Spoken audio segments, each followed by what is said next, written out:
आज हम आपसे रूबरू करा रहे हैं मध्य प्रदेश की राजनीति के दिग्गज प्रभात झा को। लोकसभा का ऐसा चुनाव है जिसमें चुनाव के पहले परिणाम आ गया।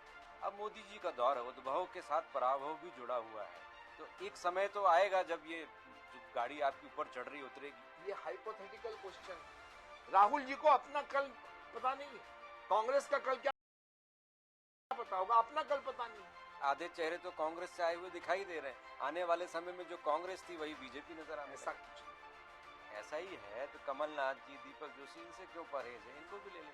नहीं, कमलनाथ जी ने कहा कि आना चाहता। अमित भाई मेरे से छोटे हैं लेकिन देश के गृह मंत्री, मेरे अध्यक्ष बने, मैं उनका 7 साल उपाध्यक्ष रहा।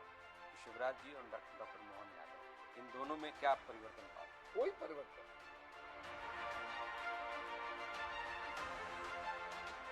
नमस्कार, फेस बियॉन्ड फेस में आपका हार्दिक स्वागत है। मित्रों, आज हम आपसे रूबरू करा रहे हैं मध्य प्रदेश की राजनीति के दिग्गज प्रभात झा को। प्रभात झा जी के बारे में हम क्या बताएं। प्रभात जी राजनीति के वो माहिर खिलाड़ी हैं जिनकी राजनीतिक वाकपटुता, चतुराई और मध्य प्रदेश में उनके संगठन कौशल को सबने देखा है। मध्य प्रदेश ही नहीं, देश में बीजेपी के राष्ट्रीय उपाध्यक्ष के रूप में भी उन्होंने अपनी एक अलग पहचान बनाई है। देश जिस तरह से राजनीति के काल से गुजर रहा है, वो परिदृश्य निश्चित रूप से पुराने दिग्गज राजनेताओं से लेकर आज की जनता तक में चर्चा का विषय बना हुआ है। इन्हीं सब विषयों को लेकर हम चर्चा कर रहे हैं प्रभात झा जी से। प्रभात जी, फेस बियॉन्ड फेस में आपका हार्दिक स्वागत है। बहुत बहुत धन्यवाद पाठक जी, आप यहाँ पर साक्षात्कार लेने आए, इसके लिए आपको धन्यवाद। जी प्रभात जी, बहुत सारी बातें आपसे करनी है, आपके अनुभवों का लाभ लेना है, समझना है राजनीति को, और जिस तरह का परिदृश्य दिखाई दे रहा है निश्चित रूप से बहुत रोचक है। बहुत ज्यादा एक तरह से हम कहें कि एक अलग तरह का माहौल राजनीति में दिखाई दे रहा है। देश में आम चुनाव होने जा रहे हैं, नरेंद्र मोदी की सरकार बनना तय मानी जा रही। जनरली चुनाव होते हैं तो एक आशंका होती है, एक विचार होता है कि किसकी सरकार बनेगी, चर्चा का विषय होता है, लेकिन इस बार ऐसा कोई विषय दिखाई नहीं दे रहा। ये इस तरह का परिवर्तन क्या लोकतंत्र के लिए सही है? देखिए, 1952, जी, 57, 62 नेहरू जी प्रधानमंत्री थे। 62 के बाद किसी ने नहीं कहा कि कांग्रेस आएगी, और 67 में प्रतिपक्ष बहुत ताकत से आया था, क्योंकि 62 में चाइना से वो पराजित हो गए थे लड़ाई में, कौन, नेहरू जी के नेतृत्व में। उसके बाद ये पहला चुनाव है भारत का, वर्षों बाद लोकसभा का ऐसा चुनाव है जिसमें चुनाव के पहले परिणाम आ गया है। 14 में भी ऐसा नहीं था, 19 में भी ऐसा नहीं था, लेकिन 2024 का चुनाव स्वयं जनता कह रही है कि भाजपा आएगी और मोदी जी तीसरी बार सरकार बनाएंगे, मोदी जी प्रधानमंत्री बनेंगे। ये जो जन स्वर है, ये इस बात का द्योतक है कि 72-73 अमृत काल में, 75 साल में भारतीय जनमानस लोकतांत्रिक और लोकतंत्र के प्रति कितनी परिपक्व हुई। उसे मालूम है कि किसके हाथ में भारत सौंपना है, किसके हाथ में भारत स्वस्थ रहेगा, किसके हाथ में भारत का विकास है। और इसलिए यह चुनाव पहले ही परिणाम दे रहा है जन स्वर में कि भाजपा आएगी, मोदी जी तीसरी बार प्रधानमंत्री बनेंगे। और ये वो संकेत है जो कांग्रेस जैसे लोग धराशायी हो रहे हैं, सब जगह, सारा विपक्ष सब जगह धराशायी हो रहा है। पर एक दौर 2004 के लगभग भी, जब अटल जी की सरकार थी, चुनाव हो रहे थे, तो कहीं ऐसा कोई अंडर करंट तो नहीं है? नहीं, वो अलग माहौल था जी, और ये अलग माहौल है। ये भारत के विकास को 10 साल में, भारत की विश्वसनीयता को, भारत के आत्मविश्वास को विश्व के पटल पर, कौन ऐसा प्रधानमंत्री बना है जिसको 18 से ज्यादा राष्ट्रों ने सम्मान किया हो? अभी जहां भारत में मंदिर बनने में दिक्कत आ रही थी 500 साल से, आज देखा आपने यूएई में क्या हुआ? मंदिर बना है, प्रधानमंत्री जी गए थे, प्रधानमंत्री ने उद्घाटन किया, वहां आध्यात्मिक, लोकतांत्रिक, विकास, चाहे जिस क्षेत्र में जाए आप, लोग अपनी आंखों से भारत को विकसित होते देख रहे हैं और एक विश्वास जगा है। नेताओं के प्रति पहले घृणा होती थी। नरेंद्र मोदी जी ने भारत के नेतृत्व में एक विश्वास पैदा किया है जनता का कि नहीं नहीं, अब नेता ऐसे नहीं होते हैं। अब नेता कैसे होते हैं? जो नरेंद्र मोदी के नेतृत्व में ठीक से काम करते हैं। नेता की परिभाषा बदल दी उन्होंने। जो ठीक नहीं हो टीम में नहीं, जो ठीक नहीं हो पार्टी में नहीं। इसलिए भारतीय जनता पार्टी के प्रति लोगों में अगाध श्रद्धा पैदा हुई है मोदी जी के कारण। और विश्व में अभी चाइना ने क्या कहा है परसों कि भारत ने यह शस्त्र बनाकर बहुत बड़ा काम किया है विश्व में। कभी चाइना बोल सकता था ये बात?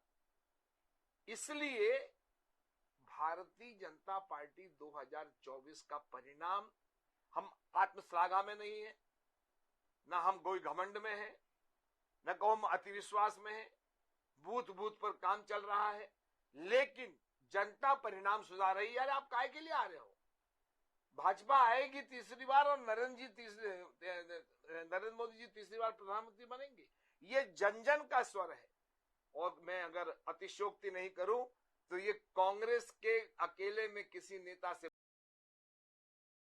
बात करिए तो वो कहता है यार बेमतलब में माथाफोड़ी कर रहे हैं हम लोग। कौन सी यात्रा राहुल जी निकाल रहे हैं, न्याय जोड़ो ये जोड़ो, वो तो सब हो रहा है। पार्टी में अन्याय हो रहा है और वो न्याय यात्रा निकाल रहे हैं। तो ये कांग्रेस की भाषा हो रही है। पर ये एक दौर होता है राजनीति में। आपने जैसा पहले कहा कि पहले भी दौर आया, नेहरू जी का आया, इंदिरा जी का आया, राजीव जी का आया, अब मोदी जी का दौर है। उद्भव के साथ पराभव भी जुड़ा हुआ है। तो एक समय तो आएगा जब ये जो गाड़ी आपके ऊपर चढ़ रही उतरेगी। ये हाइपोथेटिकल क्वेश्चन है। अभी तो हम उसकी ही बात करेंगे ना जी। उतरना, जीना और मरना जीवन का जो जीव आया है वो जाएगा। लेकिन क्या किया आपने ये भारत याद रखेगा। और अभी जाने की बात मत करिए। 2047 तक की बात नरेंद्र मोदी जी कर रहे हैं कि विश्व का सबसे बड़ा विकसित देश भारत होगा। ये कल्पना है, आने वाली पीढ़ी को तैयार कर रहे हैं। नए नए लोग देखिए आप हर जगह पार्टी में खड़े हो रहे हैं। किसी ने कल्पना की थी कि खट्टर जी लोकसभा लड़ेंगे और उनका शिष्य मुख्यमंत्री बनेगा? मोहन जी यादव को कल्पना थी कि मुख्यमंत्री बनेंगे? एक पूरा परिवर्तन पीढ़ियों का कर रहे हैं और अपने सामने सशक्त भारत, सशक्त भाजपा और सशक्त देश, सशक्त लोकतंत्र बनाकर क्या नहीं किया उन्होंने। रामनाथ कोविंद जी को राष्ट्रपति बनाया। लोग क्या क्या कहते रहे। आज द्रौपदी मुर्मू जी भारत की राष्ट्रपति है। किसी ने कल्पना की थी कि आदिवासी महिला भारत की राष्ट्रपति बनेंगी, संविधान की और तीनों सेनाओं की सर्वोच्च बनेंगी? किसने कल्पना की थी? अभिनव प्रयोगों के दौर से देश को गुजार रहे हैं वो। और इसलिए जो आप जिनके पराभव की बात कर रहे हैं, उनके पराभव की बात हम नहीं जानते। यहां पराभव शब्द और पराजय शब्द नरेंद्र मोदी जी के और भाजपा के डिक्शनरी में नहीं है। जब हम दो थे तब भी लड़ाई लड़ते रहे और जब हम 400 पार की बात कर रहे हैं तब भी लड़ाई लड़ रहे हैं। नहीं, पर इसीलिए तो कांग्रेस या विपक्षी दल लोकतंत्र बचाओ आंदोलन छेड़ रहे हैं। उनको डर है कि आप जिस तरह से कह रहे हैं कि ये कारवां चलता रहेगा, तो डर तो ये भी है कि चीन और रूस की तरह कहीं स्थायी भाव न ले ले। अगर वो उनको अपने भारत के लोकतंत्र पर विश्वास नहीं है तो ये उनकी कमजोरी है, ये उनका डर है। भारत के नागरिकों को डर नहीं है। भारत के नागरिक अपनी आंखों में नरेंद्र मोदी को देखते हैं। भारत के 140 करोड़ सभी दलों के लोग, मैं दावे के साथ कहता हूं, अकेले में एक ही बात करते हैं कि यार काश हमारी पार्टी में नरेंद्र मोदी होते। इतना मेहनती, एक दिन आराम नहीं 10 साल में, एक घंटा खराब नहीं किया उन्होंने। दिवाली सरहदों पर मनाई। कभी गए मनमोहन सिंह जी सरहदों पे, कभी गई इंदिरा गांधी जी सरहदों पे, रक्षा मंत्री थी वो भी। पर राहुल गांधी तो जा रहे हैं, सड़कों पर संघर्ष कर रहे हैं, जगह जगह जाते हैं। कि राहुल गांधी जी दार्शनिक हो गए, राजनीतिक नहीं। उत्तर प्रदेश और बिहार में 120 सीटें हैं पाठक जी, इसमें जिसकी सर्वाधिक सीटें आती हैं वो सरकार बनाता है। एक जगह 17 पे लड़ रहे हैं, एक जगह भी तय नहीं कितने पे लड़ेंगे। और 17 में जो सर्वे कल ही आया है एबीपी का, उसमें आया है कि 6 सीटें मुलायम सिंह जी के पुत्र अखिलेश को मिलेगा और कांग्रेस को मिलेगा, 74 सीटें बीजेपी को मिलेगी। आप कल्पना करें। सवाल क्या है कि आप किस लिए काम कर रहे हैं। राहुल जी को अपना कल पता नहीं है, कांग्रेस का कल क्या पता होगा, अपना कल पता नहीं। और कल किसको पता नहीं होता है, जो अकल से दूर होता है। मैं सुबह रात को सोता हूं तो सुबह दिन भर क्या करूंगा मैं लिख लेता हूं। जिन्हें कल का पता नहीं है उसके हाथ में देश सौंपा जाएगा क्या? कभी नहीं सौंपा जा सकता। इसलिए देश किसको सौंपना, ये परिपक्व भारत के नागरिकों ने मन बना लिया है। और मैं वर्षों बाद देख रहा हूं, वर्षों बाद, कि परिणाम पहले आ रहा है, चुनाव बाद में हो रहा है।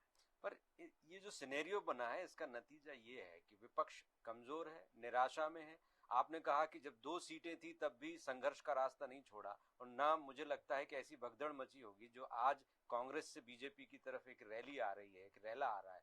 क्या लगता है, ये कांग्रेस की निराशा है, अवसरवाद है, राजनीति का डर, भय, प्रभाव है, क्या है ये तो आप बेहतर वो लोग बताएंगे जो आ रहे हैं। हमारे अमित शाह जी ने आह्वान किया है कि पोलिंग बूथ तक के जो कांग्रेस के पोलिंग पर बैठते हैं, अगर वे कार्यकर्ता भी आना चाहते हैं तो उनको भी लो, खाली नेता नहीं। क्योंकि इनकी पोलिंग कम, इनको ये पता लगना चाहिए, क्या ये कांग्रेस के सोचने का विषय नहीं है कि सुरेश पचौरी जैसे गंभीर व्यक्ति पार्टी छोड़कर चले गए? ये उनके सोचने का विषय नहीं है। सोच रहे हैं क्या वो? ऐसे एक ने अनेक नाम गिनाए जा सकते हैं भारत में जो उनकी पार्टी छोड़कर आए हैं। इस पर कांग्रेस विचार नहीं कर रही है। और हम तो, हमारा दरवाजा खुला हुआ है।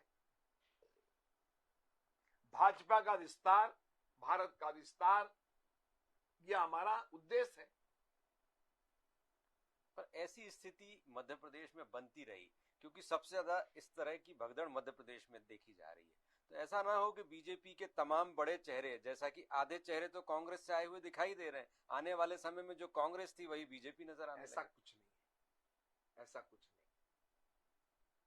मैं आपको बताऊं, भारतीय जनता पार्टी बहुत उदारता के साथ काम करती है, समाज को समाहित करने का, और हर व्यक्ति को कार्य सौंपने का दायित्व रखती है। जो आ रहे हैं उनका स्वागत है। वो मानसिक रूप से, हार्दिक रूप से आ रहे हैं, कोई जबरिया नहीं लाया जा रहा हूं। इसलिए हर आने वाले का स्वागत है, और वो भाजपा के नीति सिद्धांत से जुड़ रहे हैं। भगवान राम की प्रेरणा हो रही है। अब आप देखिए ना, सुरेश पचौरी जी ने कहा कि राहुल गांधी जी का पत्र दिखाया उन्होंने। जो भगवान राम के निमंत्रण को ठुकरा सकते हैं, जनता उनको गले कैसे लगाएगी?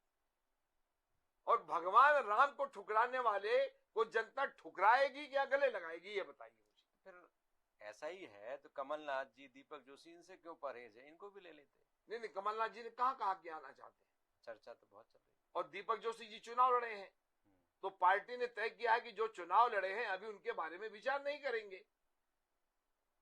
जो चले गए थे और चुनाव नहीं लड़े थे उनको ले रहे हैं। चर्चा चलना अलग बात है। अब आपको अभी भी विश्वास नहीं हो रहा कि नकुलनाथ जी लड़ रहे हैं, तब भी आप कह रहे हो, तो आश्चर्यजनक बात है। ये तो कांग्रेस की कमजोरी है।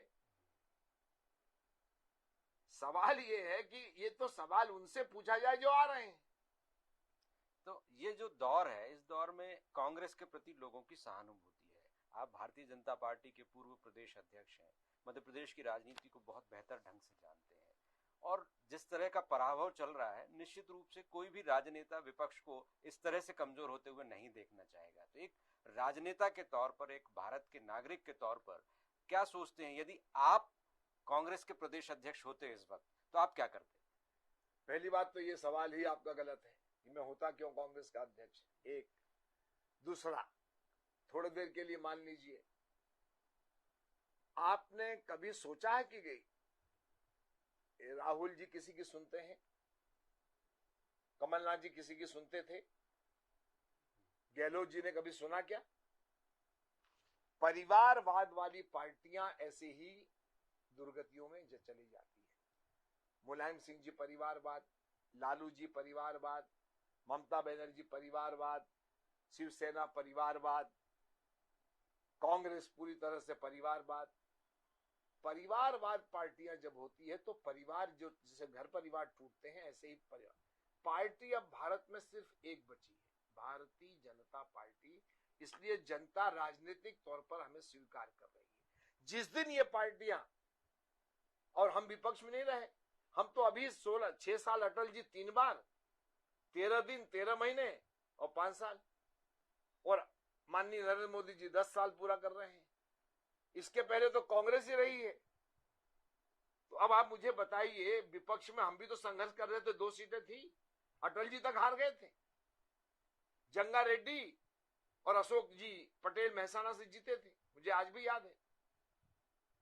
400 से ऊपर सीटें ले गए थे, लेकिन हमने चुनाव हारा, लेकिन संघर्ष नहीं छोड़ा। संघर्ष करते रहे, संघर्ष करते रहे। अटल जी ने कहा था, अंधेरा छटेगा, सूरज निकलेगा, कमल खिलेगा, और अटल जी संघर्ष करते रहे। वो अगर बिस्तर पर भी रहे तो विचारधारा की याद करते रहे। भारत का पहला नेता था जो 14 साल बिस्तर पर रहा, लेकिन उनके जन्मदिन पर केरल से कश्मीर तक कार्यकर्ता मिलने आते थे। वो पहचानते भी नहीं थे, लेकिन लोग देखने आते थे। नेता ऐसा होता है जो संघर्ष से निकलता है। और विपक्ष में जब थे, तब जनता भारत की कहने लगी थी, यार इस आदमी को तो प्रधानमंत्री बनना चाहिए। मुझे आप बता दीजिए, राहुल गांधी के बारे में कौन कहता है देश में कि प्रधानमंत्री बनना चाहिए? संघर्ष ही नहीं करते हैं। सुविधाओं से ग्रस्त, सुविधाओं से आज भी विपक्ष में होने के बाद वर्षों से सत्ता के नशे में चूर होते, अभी तक सत्ता का नशा उतरा नहीं। टी शर्ट पहन लेने से गरीबी नहीं दिखती है, टी शर्ट पहन लेने से परिवारवाद नहीं ढकता है। टी शर्ट पहन लेने, नाम क्या आता है? सोनिया गांधी भी, राजीव गांधी, प्रियंका गांधी। अब बताइए आप, 83 साल के खड़गे जी को दाव पे लगाया आपने कहां से?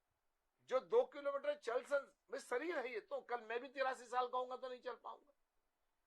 अब वो खुद चल नहीं पाते हैं तो कांग्रेस को कहां से चला पाएंगे? उनका संपर्क ही नहीं है नॉर्थ इंडिया में कहीं। ईमानदार है, सब कुछ है, लेकिन संघर्ष की क्षमता तो नहीं है। और लोग क्या कहते हैं कि बिना राहुल गांधी जी के पूछे कुछ करते नहीं है। ये हम नहीं कहते, आम कांग्रेस ही कहते हैं। इसलिए परिवार आधारित पार्टियां जितनी भी होंगी, और इसीलिए बीजेपी में एक्सेप्शन होगा, अपवाद होगा कहीं, मैं नहीं जानता, कुछ ना कुछ होगा, लेकिन आम तौर पर रूट आउट कर दिया गया है कि परिवार के लोगों को जल्दी से महत्व नहीं। हाँ, कार्यकर्ता के रूप में कोई है तो ठीक है। पर इस परिस्थिति में आपके ही पड़ोस में जीतू पटवारी हैं, प्रदेश कांग्रेस के अध्यक्ष बनाए गए, नए नवेले हैं, अनुभव की शायद कमी है। दूसरे उमंग सिंगार है, नेता प्रतिपक्ष बनाया गया। एक पत्रकारिता के छात्र से लेकर राजनीति में इस स्तर तक पहुंचने के बाद इन दोनों के लिए आपके मन में क्या सोच है, क्या सलाह है? हमारी शुभकामना है दोनों के प्रति। जीतू पटवारी एक्टिव है, गांव-गांव घूमे, संघर्ष करें। देखिए, सत्ता ही सब कुछ नहीं है, संघर्ष और सेवा। जब शरीर गलता है पिता का, तो बेटे का शरीर मजबूत होता है। शरीर गलाना पड़ता है संगठन। सुविधा भोगी होकर राजनीति नहीं होती है। अगर जीतू पटवारी साइकिल से भोपाल आते थे तो लोग चर्चा करते थे। मैं ये नहीं कहूंगा कि वो साइकिल से चले। संगठन नहीं है, पोलिंग बूथ पर लोग नहीं है, मंडल अध्यक्ष नहीं है। हमारे यहां बूथों की बैठक देखिए, हितानंद जी ले रहे हैं, विष्णु शर्मा ले रहे हैं, सारे संगठन के लोग, अजय जुम्बाल जी लोग ले रहे हैं। एक एक मंत्री की ड्यूटी लगी है, अन्य राज्यों के मंत्री आ रहे हैं। योजना तो हो। आज आप न्यू मार्केट पर खड़गे जी की सभा की घोषणा कर दीजिए, कितने लोग आएंगे। और आप आज घोषणा कर दीजिए कि दशहरा मैदान में या पुलिस वाले मैदान में या वो जमहूरी मैदान में नरेंद्र मोदी आ रहे हैं। देखिए आप, नरेंद्र मोदी जी पर यह कितना गर्व की बात है कि हमारे प्रधानमंत्री जी ने एक दिन आराम नहीं किया और एक दिन अस्पताल नहीं गए। शरीर की स्वस्थता उनका कहना है नरेंद्र मोदी का, स्वस्थ भारत के लिए अपना शरीर स्वस्थ रखिए। और वही लोग भारत को स्वस्थ रख सकते हैं जो स्वयं राजनीति में स्वस्थ रहते हैं। प्रभात जी, निश्चित रूप से भारतीय जनता पार्टी में बहुत कुछ ऐसा है जिससे लोग प्रेरणा ले सकते हैं, खासतौर पर विपक्ष ले सकता है। मध्य प्रदेश की राजनीति में आते हैं, मध्य प्रदेश में जिस तरह से आपके यहाँ एक तरह का युग परिवर्तन हुआ और बहुत कुछ बदलाव देखने को मिले। जो आपके साथ के नेता थे, केंद्रीय राजनीति में सक्रिय थे, आज वो मध्य प्रदेश में कैबिनेट मिनिस्टर हैं। जो एक अपेक्षाकृत ज्यादा जूनियर नेता थे, डॉक्टर मोहन यादव, आज मुख्यमंत्री हैं। आपने कहा कि ये संगठन की खूबसूरती है, लेकिन वरिष्ठ नेताओं की कहीं ना कहीं उपेक्षा तो होती है। आप इस तरह से किसी को ऊपर कर दें और बड़े नेताओं को नीचे कर दें, ठीक है क्या? अमित भाई मेरे से छोटे हैं लेकिन देश के गृह मंत्री हैं। मेरे अध्यक्ष बने, मैं उनका 7 साल उपाध्यक्ष रहा। क्या ऐसा घर में नहीं होता है, परिवार में नहीं होता है? हमारे यहाँ जो शाखा पे मुख्य शिक्षक होता है वो अगर 8 साल का है तो 88 साल का व्यक्ति जो था उसकी आदेश को पालन करता है। और जो भी है वो कार्यकर्ता है, जो संगठन आदेश देता है। जैसे मैं हूं, संगठन कहता है ये करिए तो ये करते हैं, संगठन कहता नहीं अभी कोई काम नहीं है तो कोई काम नहीं है। जो कुछ भी हूं, आज मेरा इंटरव्यू लेने आप आए तो संगठन के कार्यकर्ता के नाते आए हैं ना। मैं बहुत ज्यादा बूढ़ा नहीं हुआ हूं, अभी 66 साल का हूं, लेकिन पार्टी जो काम देती है उसको करने के लिए तत्पर रहता हूं। अनावश्यक कार्य के लिए तैयार नहीं और आवश्यक कार्य जो बताती है उसके लिए जी जान से जुटा रहता हूं। अभी पार्टी कह दे कि पूरे मध्य प्रदेश को फिर से नापना है तो मैं 1 मिनट नहीं लगाऊंगा। सवाल क्या है, पार्टी है, ये परिवार नहीं है। यहां पार्टी का अनुशासन है, आदेश है। हमारे पीछे संघ के नैतिक बल है। हम जो कुछ करते हैं वो समाज देखता अपनी आंखों से। इसलिए भाजपा की तुलना किसी अन्य दल से की ही नहीं जा सकती। और भाजपा के कार्यकर्ताओं की आप देखिए, पूरा गुजरात का मंत्रिमंडल और मुख्यमंत्री बदल दिया, किसी कार्यकर्ता ने कुछ कहा क्या? ये इसी पार्टी में, जरा कांग्रेस में करके राहुल गांधी को हटा के देखिए। राहुल गांधी जी ने जो स्थितियां बनी हैं, इन स्थितियों के बीच मध्य प्रदेश में हम सत्ता की तरफ जाते हैं। डॉक्टर मोहन यादव 3 महीने का कार्यकाल पूरा हो गया। 18 साल शिवराज जी मुख्यमंत्री रहे। एक समीक्षक के रूप में, विश्लेषक के रूप में, एक समझदार समझ के रूप में आप इनके कार्यकाल को पिछले कार्यकाल से तुलना करते हैं तो शिवराज जी और डॉक्टर मोहन यादव, इन दोनों में क्या परिवर्तन पाते हैं? कोई परिवर्तन। शिवराज जी का मार्गदर्शन लेते हैं। कल भी आपने देखा होगा, एक साथ खुले जीप में निकले हैं, फूलों की माला दोनों पे डाल रहे थे, बीच में उन्होंने शिवराज जी को खड़ा किया। शिवराज जी को घर लेने गए कि साथ में चलेंगे एयरपोर्ट, और साथ में गए। ये पार्टी है, खट्टर जी के सामने ही उनका सैनिक कह रहा था कि मेरे तो गुरु हैं ये। मोहन यादव जी और शिवराज जी मिलकर काम कर रहे हैं। कैलाश जी, प्रहलाद जी सब मिलकर काम कर रहे हैं। मोहन यादव जी कैसे सफल हो इसकी चिंता शिवराज जी को है, और मोहन जी कैसे अच्छा काम करें, कितना मार्गदर्शन प्राप्त करें, वो सबके पास सबसे मिलजुल रहे। वो अकेले, उनके ऊपर जिम्मेदारी नहीं है, उनके ऊपर पूरे प्रदेश की जिम्मेदारी है। वो मध्य प्रदेश के 8 करोड़ जनता के भविष्यदाता हैं, भविष्य निर्माता हैं। इसलिए सबका सहयोग लेंगे वो, 8 करोड़ नागरिकों का सहयोग लेंगे वो। और देखिए उन्होंने जो कुछ भी किया है, जितने निर्णय लिए हैं, वो निर्णय शिवराज जी के निर्णय को पूरा करने का वचन देते हुए किया है। और हर सभा में कहते हैं कि कोई चिंता मत करिए, मेरे पूर्वज ने, मुख्यमंत्री ने जो कुछ भी घोषणा की है, एक भी घोषणा बंद नहीं होगी, एक भी योजना बंद नहीं होगी। ये तालमेल कहीं दूसरी पार्टी में मिलेगा? विपक्ष में रहते हुए दिग्विजय सिंह जी नाराज होकर चले गए थे दिल्ली अभी कमलनाथ जी से। मन की एकता और मुंह की एकता दोनों में अंतर होता है। यहां मन की एकता है, वहां मुंह की एकता भी नहीं। और मुंह की एकता नहीं होने का धमुकी खा रहे हैं। निश्चित रूप से प्रभात जी, आपने हमसे बात की। प्रभात झा जी वाक्पटुता, समझ और अपने अनुभव के आधार पर जो भी कहते हैं वो एक नजीर बन जाती है और अपने आप में उनकी वक्तव्य कला अनूठी भी है। जिस तरह से उन्होंने भारतीय जनता पार्टी का एक कार्यकर्ता के नाते, संगठन के पदाधिकारी और वरिष्ठ नेता के नाते पक्ष रखा, निश्चित रूप से पार्टी के अन्य कार्यकर्ताओं और जनता के लिए उन्होंने कुछ नई बातें भी बताई हैं। फेस बियॉन्ड फेस में आपने हमसे बात की। प्रभा जी, बहुत बहुत धन्यवाद। बहुत बहुत पाठक जी, बहुत बहुत धन्यवाद जी, नमस्कार। नमस्कार।